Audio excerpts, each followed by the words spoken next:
watumishi wa Mungu ambao Mungu amewachagua ili msimame na Mungu kwa ajili ya taifa la Tanzania, ni vizuri kujua ya kwamba Mungu asipokujibu kwa njia ya kawaida, mfanye akujibu kwa njia isiyokuwa ya kawaida, badala kutafuta majibu yako mwenyewe. Nina ushuhuda binafsi kwenye jambo hili. Zipo shuhuda nyingi, lakini naomba nitolee huu, ambapo nilipotaka kuoa nilipitia wakati mgumu, kwa sababu nilikuwa nimeshaacha kazi niliyosomea ili niwe full time kwenye huduma, na wakati huo nilikuwa kwenye mazingira ya umisionari ambapo nina maisha magumu, naishi kwa imani. Nilikataliwa na mabinti 7, sio kwa sababu hawakunipenda, bali kwa sababu waliona uzito wa kuishi maisha ya full time, lakini pia waliangalia uhalisia wa maisha niliyokuwa nayo kipindi hicho. Nilipoona kwamba imekuwa ngumu kwangu kuoa, ilibidi nianze kumtafuta Mungu na kuomba zaidi ya vile nilivyokuwa ninaomba. Lakini pia nikaanza kufanya vitu zaidi ya kuomba ili kumgusa Mungu anijibu. Kwa hiyo nikajitoa kufanya kazi ya Mungu kuliko mwanzo. Nikajitoa kufanya uinjilisti mchana, manake asubuhi mpaka jioni nafanya uinjilisti mtaani, wapi na uzulia maombi, nafanya maombi. Lakini pia bado wakati huo ninafanya uinjilisti mtandaoni, ninaomba na watu, ninatuma jumbe, yani nikawa busy kuliko kawaida. Na nikamwambia Mungu, hii ni sadaka yangu ili wewe unijibu. Kichotokea tarehe 6 mwezi wa pili mwaka 2022, Mungu alinipa mke wangu kupitia maono kwanza ya wazi, ambapo nilikuwa kanisani. Mara ikapita kama video kwenye macho yangu fupi ya binti ambaye tulikuwa tumekutana naye tumefahamiana naye kwa miezi kama 3. Nilimfahamu tena, tumefahamiana wiki moja tu, maana tulikutana kwenye semina, ambapo mimi nilikuwa nimealikwa kwenye semina na alikuwa amekuja kumtembelea dada yake, kwa akawa anahudhuria hiyo semina.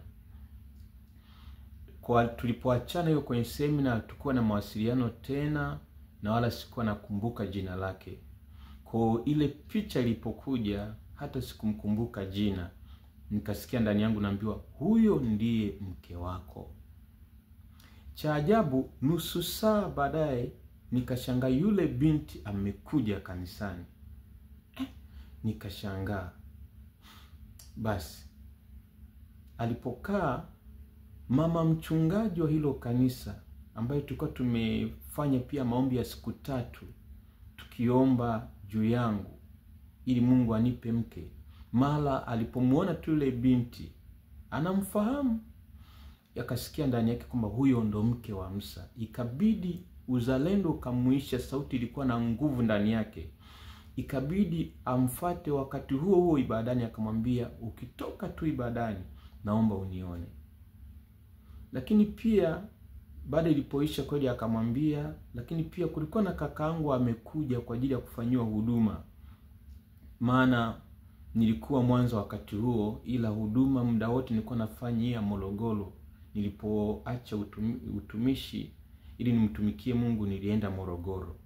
Sasa wakati huo, sasa kwa kuwa nilikuwa Mwanza ni karibu, akaja ili afanyiwe huduma, maana pia alikuwa anasumbuliwa na macho, lakini pia alikuwa anataka muone Mungu kwenye eneo la uchumi wake. Kwa Mungu kweli alimponya macho, lakini pia ndani ya hiyo wiki ya semina akampa kazi, akawa anafanya kazi hapo Mwanza. Kwa akatoka Geita, Katoro, akahamia Mwanza.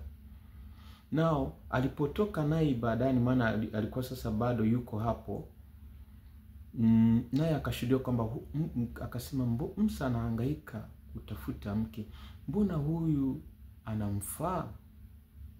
Kwa akasema ataniambia. Nakumbuka ilikuwa ni wiki ambayo sio kwamba nilikuwa na semina, ila tulimaliza semina, ndani yangu nikajisikia uzito wa kuondoka. Kwa hiyo nikawepo tu, na hiyo siku nilikuwa sihubiri. Huyu dada naye sio kwamba alikuwa huko, bali ni kwamba maana huko ilikuwa kwa dada yake tu. Kwa alitoka nyumbani kwao akaja tena kwa dada yake. Kwa unaona connection ambayo Mungu aliunganisha. Kwa Mungu alinijibu kwa njia ambayo sio ya kawaida, maana sio wote wamepewa mke kwa njia ya maono waziwazi. Si unaelewa? Lakini haikutokea tu hivyo, bali ilitokea baada ya mimi kubeba mzigo na kumtafuta Mungu kwa namna tofauti ili anijibu. Sasa kwenye wakati huu ambapo tunatamani kumuona Mungu kwa taifa la Tanzania, kuna wakati ambapo imani zetu zinaweza kuona kama kwamba Mungu anachelewa kujibu, na tukaanza kuhalalisha njia zetu wenyewe kuwa ndio majibu ya Mungu. Kuna mfano mzuri sana kwenye Biblia ambao sisi tunaweza tukajifunza pia, ili tusijikute kwamba tunakosea. Alikuwepo mfalme Sauli, ambapo alipotiwa mafuta na Samueli ili awe mfalme. Samueli alimwambia kwamba utanishukia Gilgali, maana utaenda Gilgali, alafu huko utanisubiri kwa siku 7 ili nije nikuthibitishe. Amina akasema kwamba ili nije nikuonyeshe njia ya Bwana. Basi kweli Sauli akafanya hivyo, akatelemka Gilgali. Lakini alipokuwa kule Gilgali pamoja na Israeli pia wamekusanyika, Wafilisti wakashuka huko ili wapigane na Israeli. Sasa akawa anamngoja Samueli ili aje, kwa sababu alimwambia asifanye chochote mpaka hizo siku 7 amngoje. Anangoja mpaka ikafika siku ya 7 hamuoni Samueli. Sasa akaona kwa sababu yuko kwenye wakati mgumu na Samueli naye haji, siku zimetimia alizomwahidi wala haonekani, basi akatafuta alternative way ya kukabiliana na Wafilisti, kwa sababu aliona kama Samueli anachelewa. Hilo lilikuwa moja la kosa la Sauli, lililoanza kumondolea credit ya kuwa mfalme mbele za Mungu. Naomba nilisome hilo andiko. Neno Mungu linasema, Samueli wa kwanza sura 13 mstari kuanzia wa 8. Inasema, akangoja siku 7 kwa kadiri ya muhula uliowekwa na Samueli, lakini Samueli hakuja Gilgali, na hao watu wakatawanyika mbali naye. Sauli akasema, nileteni hapa sadaka ya kuteketezwa na sadaka za amani. Akaitoa sadaka za kuteketezwa. Hata mara alipokwisha kuitoa hiyo sadaka ya kuteketezwa, kumbe Samueli akatokea. Naye Sauli akatokea kwenda kumlaki na kumsalimu. Samueli akasema, umefanya nini? Naye Sauli akasema, ni kwa sababu naliona ya kuwa watu wanatawanyika mbali nami, na wewe hukuja siku zile zilizonenwa, na Wafilisti wamekusanyika pamoja huko Mikimashi. Basi nikasema Wafilisti watanishukia sasa mpaka Gilgali, kabla sijaomba fadhili za Bwana. Kwa hiyo nalijishurutisha nikatoa sadaka ya kuteketezwa. 13. Naye Samueli akamwambia Sauli, umefanya upumbavu. Hukuishika amri ya Bwana Mungu wako aliyokuamuru, kwa maana Bwana angaliufanya ufalme wako kuwa imara juu ya Israeli milele. Lakini sasa ufalme wako hautadumu. Kumbuka neno hilo. Ufalme wako hautafanye, hautadumu. Anaendelea kusema, Bwana amejitafutia mtu aupendezaye moyo wake, naye Bwana amemwamuru yeye kuwa mkuu juu ya watu wake, kwa sababu wewe hukulishika neno lile Bwana alilokuamuru. Ni muhimu sana kwa mtu ambaye Mungu amekuita, kwa mtu ambaye wewe sio mtu kama watu wengine, yani una wito maalum wa kimungu. Ni vizuri sana kuhakikisha njia zako unazoziendea maana wewe umepewa uwe kiongozi wa wengi rohoni. Kwa hiyo manake sio kila wanachokifanya watu wengine na wewe ukifanye. Wewe lazima ukifanye tu kila ambacho unakisikia kutoka kwa Mungu. Wakati huu ambapo taifa linapitia wakati mgumu, watumishi wa Mungu baadhi pia wanahamasisha maandamano. Ni rahisi kuona uko sawa, lakini ukirejea kwenye maandiko, kwenye Agano Jipya, hakuna mahali ambapo Mungu anatuambia tujipambanie wenyewe. Hakuna mahali ambapo Mungu anasema tujipambanie wenyewe. Mungu anatuonyesha kwa habari ya kwamba silaha yetu ni maombi, silaha yetu ni kumlilia yeye. Ndiyo maana wakati ule Petro amewekwa gerezani na mfalme Herode, kanisa alikwenda kuandamana mahakamani ili wamtoe Petro. Badala yake kanisa lilijifungia kwa Salome ili kumuomba Mungu kwa ajili ya Petro. Means njia za Mungu kwa watu wa Mungu ni tofauti na njia za wanadamu. Narudia kusema, njia za watu wa Mungu katika kutafuta haki yao ni tofauti na njia za wanadamu katika kutafuta haki yao. Kwa ni lazima ujue wewe upo kwenye nafasi ipi. Kumbuka jana niliongelea kwa habari ya Daudi. Alipotaka kumjengea Mungu hekalu, Mungu akamkataza, akamwambia hapana, wewe mikono yako ina damu. Sio kwamba ilikuwa dhambi kupigana vita, maana ilikuwa vinaleta ushindi kwa Israeli, lakini kuna vitu vilikuwa vinafunga kumfanyia Bwana ikiwa umepigana vita. Sasa mfano, umekuwa sehemu ya kuhamasisha maandamano, then kuna watu wakafa kwenye maandamano, kuna lolote linaweza ikatokea baya kwenye maandamano. Ile damu iliyomwagika au ule uharibifu uliofanyika, na wewe pia unakuwa umehusika kwa sababu ulikuwa na support. Lakini kwenye clip zangu za nyuma nilisema kwamba Mungu ni smart kwenye kufanya mambo yake. Mfano, alipokusudia kuwaua wale wa maaskari waliokuwa wamemkamata Petro, hakuwatumia watu wa Mungu, bali alimtumia Herode muovu, akamtumia kwa ajili ya waovu. Kwa Mungu akitaka kumuangusha mtu, kumuua mtu, huwa hatumii wenye haki, bali huwa anamruhusu shetani, huwa anafungua mlango wa shetani kutimiza kusudi. Kwa lugha fupi, Mungu huwatumia waovu kulipiza uovu kwa waovu. Sasa manake wewe ambaye ni mtumishi wa Mungu, ni mpako wa mafuta wa Mungu, Mungu hataki aruhusu mikono yako itumike kuleta uharibifu. So we must be smart kwenye wakati huu kumsikiliza Mungu.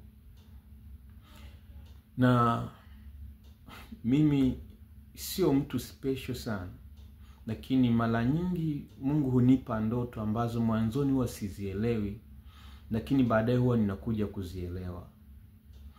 Moja mtumishi mkubwa sana sasa hivi ambaye anafahamika sana, ambaye anahamasisha sana kila kitu, anatoa taarifa nyingi zinazoendelea, lakini haishii tu kutoa taarifa, bali pia nyuma yake anahamasisha maandamano. Nilimuota kwenye ndoto, ambapo niota kwamba ana semina anafanya, na anaeleza namna ambavyo Mungu alimwambia ya kwamba siku akimwacha tu Mungu, maadui zake wanaweza kumuua. Baadaye sitokeaje, si kwa kujibu swali, akanipa maiki nikawa ninaongea, baadaye ikaja nguvu ya Mungu, nikawa badala ya kuongea nikawa kama ninahubiri. Basi watu wakawa nasikiliza kwa makini. Nao sasa hiyo ndoto mwanzoni sikuielewa, lakini sasa ninaanza kuielewa. Kumbuka ile kwamba umempa mtu maiki yako kwenye ulimwengu wa roho ina maana kubwa sana. Kuna wakati mwingine maana yake kama hiyo ilikuwa ni maiki ya Mungu, alafu umempa mwingine aitumie, means kuna mamlaka, kuna sauti ya kimungu imeondolewa kwako, amepewa mwingine. Kwa ndio maana inabidi uwe makini sana juu ya kile unachokifanya, ili usije ukawa Sauli ambaye ameona Samueli amechelewa, akatafuta njia yake mwenyewe. Na Samueli alimwambia, umefanya nini? Upumbavu, ufalme wako hautadumu. Manake hapa ulikuwa hujaondolewa, ila ulikuwa umedhoofishwa. Kadhalika unaweza ukawa na huduma kubwa, lakini kwa sababu umefanya jambo ambalo Mungu hakutaka ushiriki kwenye hilo, manake huduma yako Mungu anaidhoofisha, nafasi yako rohoni Mungu anaidhoofisha. Na nisijiseme kwamba mimi ni mpole sana, maana huwa nina misimamo, ila najua Mungu amenipa roho ya unyenyekevu na upole. Japo upole na unyenyekevu haimaanishi uwe mjinga na uwe unasema ndio Bwana kwa kila kitu. That's why watu wengine wananitafasiri mimi ni mpole, wengine wananitafasiri mimi ni mkorofi. Lakini kwamba nilimfuata yule mtumishi wa Mungu personally, na kwa sababu amenibroko nikamtumia mtu mwingine, akasema huyo nitambroko baada ya mwezi wa 10 kupita. Kwa nikatamani basi nimfikishie ujumbe, lakini hakureply. Now sijisemi kwamba mimi niko kila kitu Mungu ananisemesha, lakini Mungu anatupa ara. Ninaheshimu sana neno la Mungu kuwa mwongozo. Maandiko anasema Mungu hafurahii kufa kwake muovu.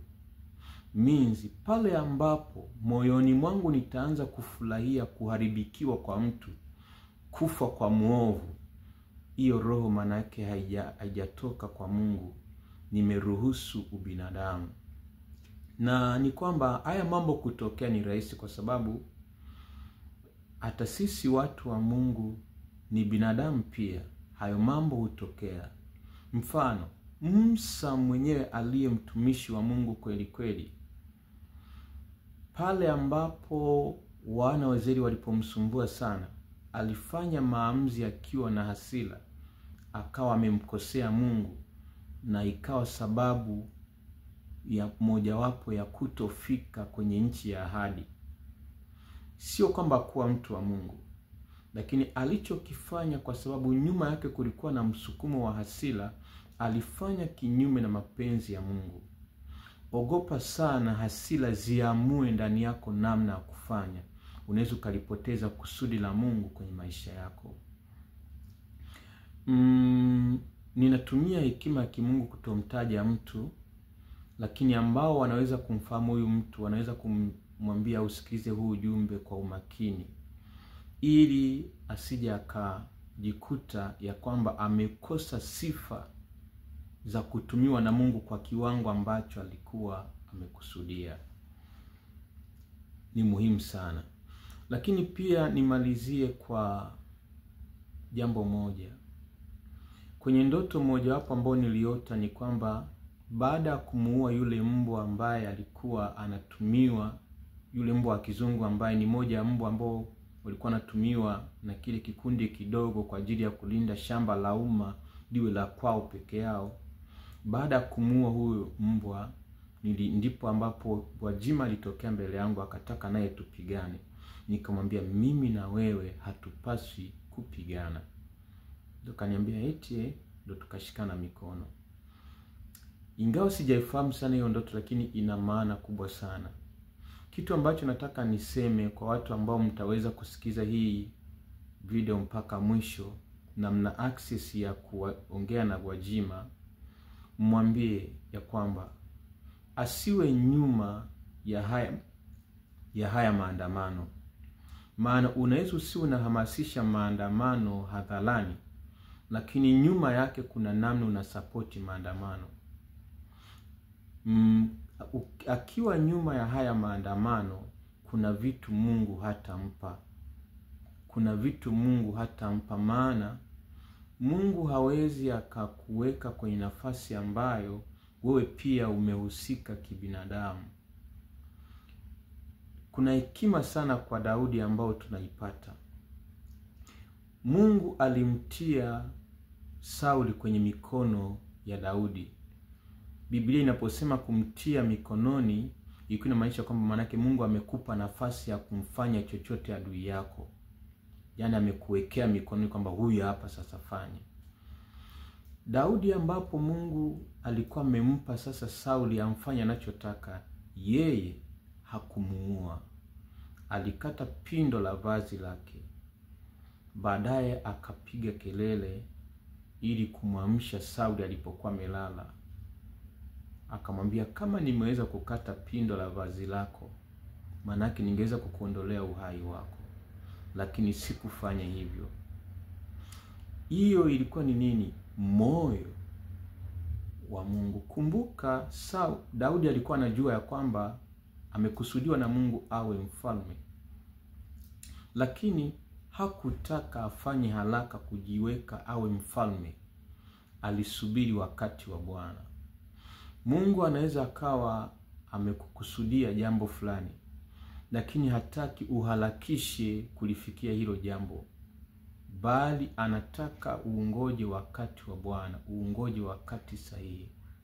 Kuharakisha kutumia njia yako ili ufikie kile ambacho Mungu alitaka akupe, kinaweza kukuondolea hicho ambacho alitaka akupe. Tunajifunza mengi kwa Daudi. Watu wengi waliinuka juu yake, lakini hakuwaua. Mfano Nabali alivyomtukana, hakumuua. Baada ya kushauriwa kwa hekima ya Abigaili, tunaona baadaye Mungu alikuja kumuua mwenyewe. Manake kama Mungu amemkusudia mtu amondoe, hata wewe usipo support kuondolewa, bado ataondolewa. Na Mungu atatumia watu ambao wanaona kwamba hawa naweza kuwatumia kumondoa. Mungu alipoondoa roho njema kwa Sauli, aliruhusu roho mbaya. Imesema kutoka kwa Mungu, lakini manake sio kwamba kwa Mungu kuna roho mbaya. Manake aliruhusu roho ya shetani imuingie Sauli. Kwa manake Mungu anaweza akatumia chochote, ila aweza akatumia wenye haki kwa ajili ya kulipiza uovu. Ndio maana tunaambiwa kwamba sisi kazi yetu ni kulipa mema. Manake huu ulikuwa ni wakati ambapo hata kama mfano kuna mambo mengi ambayo tunapitia, ambapo wengi ambao tuko kinyume na Rais Samia kwa yale anayoyafanya, na wale walio nyuma ya Rais Samia. Lakini Mungu anachotaka moyoni mwako aone kwamba unaweza kumuombea Rais Samia, Mungu amwepushe na mabaya. Unaweza pia ukamwombea Rais Samia apate mema, ila asiruhusu huo uovu wake anaokusudia utimie. Mfano kama yeye sio kusudi la Mungu kuwa rais, manake Mungu aepushe asiwe rais, ila usimwombee kufa. Huo ndio moyo wa Mungu. Kwenye kitabu cha waraka wa kwanza wa Yohana. Waraka wa kwanza wa Yohana sura ya, kama sio ya 5 ni ya 4. Naomba nisome hapo.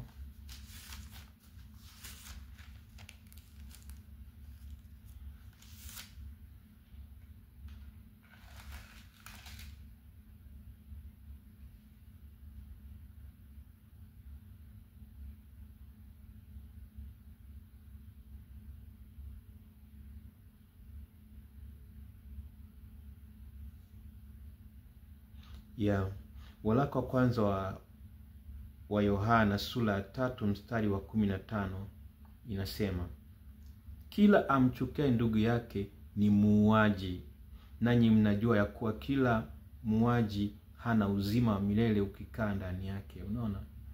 Manake wakati ule umemchukia adui yako na kutamani afe na kutamani auawe, tayari na wewe umekuwa muuaji. Unaona? Nihitimishe kwa kusema hivi: kila ambacho Mungu amekusudia kufanya kwa mtu mwovu ili kukomesha uovu wake, hata wewe usiposhiriki kumwangusha, bado Mungu atamwangusha. That's why maandiko yanatukumbusha kwamba vita vyetu si juu ya damu na nyama, bali juu ya falme na mamlaka katika ulimwengu wa roho. Maana usihamishe vita ya rohoni ikaja mwilini, utakuwa umemsaidia kazi shetani, na wewe utakuwa moja ya wakala wa shetani, na utakosa access ya kutumiwa na Mungu. Kwa hiyo nihitimishe kwa kusema hivi: yule mtumishi wa Mungu ambaye niliona kwamba amenikabidhi maiki, aendelee kutafakari ili kusudi asije akaipoteza hiyo maiki. Maana nakumbuka niliporusha ile video moja kasivi imefikia watu 66,000. Mimi nimekaa na video ambayo ilikuwa na watu 300 kwa miaka 4 karibu 5. Alafu leo hiyo video ilipo pop up mpaka kufikia hapo, nikakumbuka ile ndoto. Manake ni Mungu alikuwa anatimiza ile ndoto kwamba amenipa mic. Kwa sababu mtumishi wa Mungu amekuwa maarufu mtandaoni na amesema mengi na Mungu amemtumia sana. Lakini pia nirejea kwamba huyu mtumishi wa Mungu 2021 niliota kwamba Mungu amemsimamisha, kwamba niliota anamwombea Magufuli mpaka akafufuka. Nao unaweza ukafanya kwa sehemu alafu baadaye ukaja kutoka kwenye reli.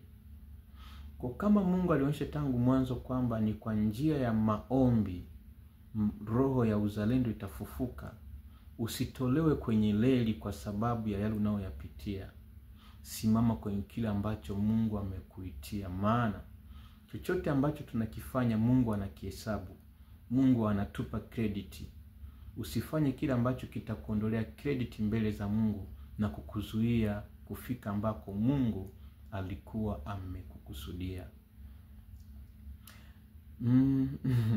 Nitimisha kwa kusema hivi: nakumbuka niliwahi kushuhudiwa ndani yangu juu ya Mwalimu Wakasege, Mungu anavyomtumia na alivyo na hekima. Na tarehe 17 ya mwezi wa 9 2024, mke wangu akaota ya kwamba Mama Mwakasege anamwambia jitie moyo, jitie moyo. Mke wangu akawa analia kwamba mama, hii kazi siweza. Akasema Mungu atakusaidia. Ni kama yani walikuwa wanatuaga kwa huduma. Nao nikawa napambana sasa kumpata Mwalimu Wakasege, nikijua kwamba haya mambo huwa yanatokea tu hivi hivi. Nimezunguka sana kwenye ofisi zake ili nionane naye nimshirikishe hiyo ndoto. Lakini nimefahamu nini? Ni kwamba Mungu hakupi kitu kwa kukifata, anakupa kitu kwa kuipokea ile roho. Mmoja ya mtu ambaye ana hekima sana kwenye huduma, Mwalimu Wakasege, anasema pale ambapo Mungu amempa kusema, na pale ambapo Mungu hajampa kusema ananyamaza. Sasa nilipokuwa ninafanya hizi huduma, ndipo nikakumbuka kwamba nini maana ya kukabidhiwa huduma ya Mwakasege. Haiji tu hivi, inakuja pale ambapo unaibeba roho ya yule mtu ulioonyeshwa. Ndio maana kila kitu ni mchakato. Kwa nimejua ya kwamba haitatokea kwa kwenda kumuelezea Mwakasege kila ambacho Mungu alinionyesha mimi, baadaye akaja kumuonyesha mke wangu, bali itatimia pale ambapo ile roho iliyokuwa inafanya kazi ndani ya Mwakasege kuwa ndani yetu, ile hekima.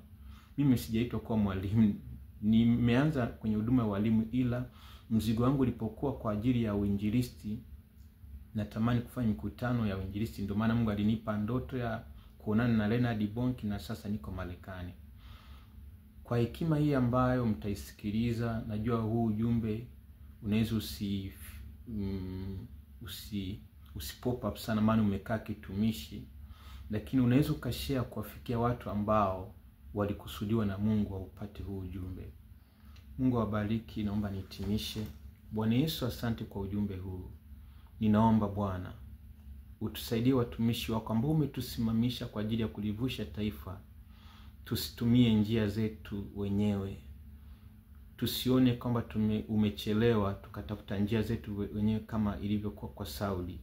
Tupe kukungoja wewe. Ninamwombea mtumishi wako huyu ambao ulinionyesha amenipa maiki. Mungu, msaidie Bwana kurudi kwenye kusudi lako. Muongoze Bwana, ajue kwamba yeye hasimami kwa ajili ya kuhamasisha maandamano. Anatakiwa asimame kwa ajili ya kuhamasisha maombi, ili watu wakuone wewe kupitia maombi, ili ujitukuze. Na habari ya maandamano, Mungu, wako watu ambao umewakusudia wasimame upande wa maandamano. Kila mtu, kama ambavyo ulipomuita Elisha, ulimpa kazi ya kuatia mafuta kila mmoja kwenye nafasi yake. Mwingine awe Elisha awe nabii, Yehu awe mfalme wa Israeli, na Hazaeli awe mfalme wa Shamu. Kila mmoja alikuwa na nafasi yake kwenye kuangusha ufalme wa Yezebeli chini ya kuabudu Baali. Na sisi watumishi wako, wale ambao umetupa nafasi ya kuwa akina Elisha, tusiwe akina Yehu wala akina Hazaeli. Msaidie mtumishi wako kwa jima, asitaki nafasi yote ambayo Mungu wewe hujamkusudia, bali endelee kusimama kwenye nafasi yako. Na kama iko nafasi ambayo umemkusudia, basi asiitake kwa haraka, awe kama Daudi ambaye alisubiri wakati wa Bwana. Ninaomba rehema kwa ajili ya Rais Samia. Msamehe, maana ni mwanadamu, anahitaji kuona rehema zako, huruma zako na upendo wako. Endelea kusimama na taifa la Tanzania. Tunahitaji kukuona wewe, kwa jina la Yesu, amen.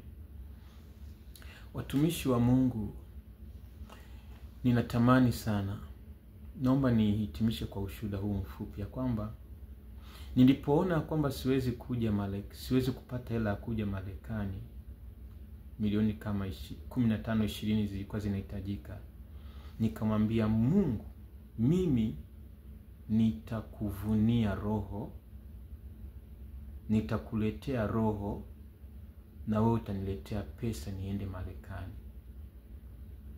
Kwa nikafanya mikutano ya Injili, nikawafikia wanafunzi zaidi ya 45,000, wale ambao wako kwenye umri wa shule. Lakini pia nikafanya mikutano ya Injili vijijini. Lakini pia nikasupport ujenzi wa makanisa, nikasupport pia ujenzi wa nyumba za watumishi. Sio kwa pesa yangu, bali maanake kwa huduma ambao Mungu amenipa na kalama ambao Mungu amenipa, ninaitumia kwa ajili ya wengine. Mungu akafungua mlango. Na sasa kama taifa, kama watumishi wa Mungu, ninatamani tuorganize uinjilisti kuanzia mwezi wa 12. Kuanzia tarehe 1 ya mwezi wa 12 mpaka tarehe ya mwisho wa mwezi wa 12. Yaani mwezi wa 12 uwe ni mwezi wa kumvunia Mungu roho. Tunaomba Mungu, hii ndio sadaka yetu kwa ajili ya Tanzania. Tutakuvunia roho, utuvushe kama taifa. Na hata kama tutaingia kwenye mambo ambayo tukuyatazamia, bado tuendelee kuifanya hiyo iwe sadaka yetu kwa Mungu, kuturejeshea Tanzania mpya. Lakini pia usisahau kuwaombea mema wale ambao wanatuudhi. Hilo ndilo neno la Mungu. Hatuwezi mazingira situfanye tukatoka kwenye msingi wa neno la Mungu. Maana tukitoka hatutakuwa tunamtambulisha Yesu ambaye anatutaka watu wamjue kupitia sisi, tuwe chumvi ya dunia. Kwa kila hatua, hata kama tunaudhiwa, hata kama tunauawa, bado maandiko yanatutaka tumthibitishe Yesu, tumtambulishe Yesu ambaye ndiye njia na kweli na uzima. Tukiungana na watu wengine ambao hawamtambulishi Yesu, inakuwa ni ngumu kwa watu wasiomjua Yesu kumtambulisha Yesu wetu kwamba ni huyu, maana hatujamtambulisha kwa uhalisia wake alionao. Natamani watumishi wa Mungu tufanye hilo, tuorganize mikutano ya Injili na mikutano ya Injili kwa mwezi wa 12, ambaye anaweza akanisaidia kunifikishia ujumbe kwa Mwakasege. Na muona ni mtu sana ambaye anaweza kasimama kwa nafasi hii kuorganize mikutano ya Injili, lakini pia na watumishi wengine. Mungu awabariki sana. Muendelee kuniombea huko Marekani. Sina hela lakini naishi kwa imani.